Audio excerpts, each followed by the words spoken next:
So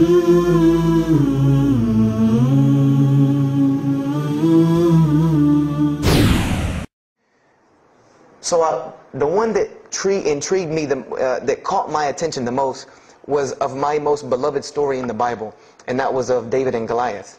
That was my most intriguing story to me, because not only was, it said that in the Bible that David was a very small man and Goliath was a very big man, and that was appealing to me because I've always been very short, and as a kid I was really short.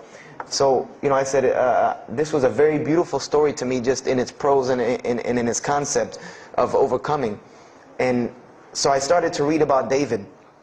And there are very beautiful stories about David in the Bible. There are indeed. But there is one story about David in the Bible that shocked me to my core.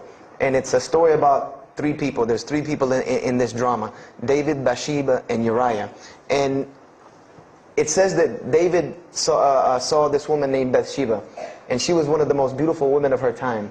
And she happened to be married to one of the commanders of his army named Uriah.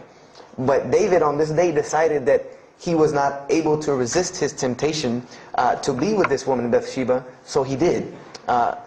And he committed adultery with her. And knowing that he did this, the way that he decided to cover it up was he sent a letter to the generals of his army saying that when the battle was fierce, for everyone to pull back and abandon Uriah, so that he would be killed, and when he dies, then he could have Bathsheba, no harm, no foul. So David went from being the slayer of Goliath, the hero from man, to an adulterer, a plotter, and a murderer.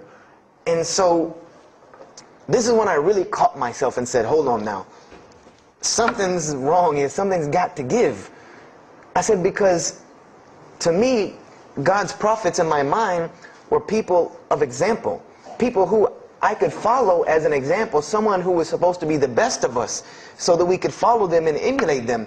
And they're turning out to be worse than some of the people that you see on America's Most Wanted.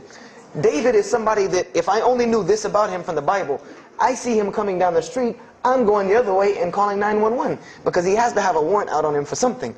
This is what I'm thinking in my mind. This man is not an honorable man at all. He killed Goliath, yeah, but he killed this other guy named Uriah to be able to commit adultery with his wife. So I committed the cardinal sin in Christianity. I started asking questions.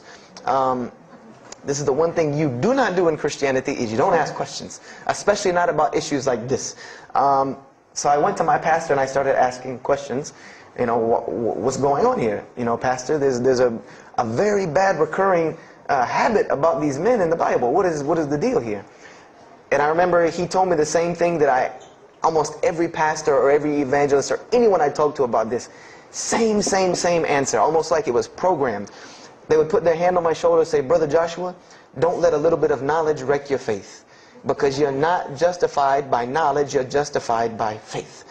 And they would quote me verses like, lean not on understanding, Paul's, we're justified by faith in Jesus Christ. They would quote this whole line of thing to me like it was already pre-programmed, that they programmed in pastor school that people are going to ask you questions and here's the answer.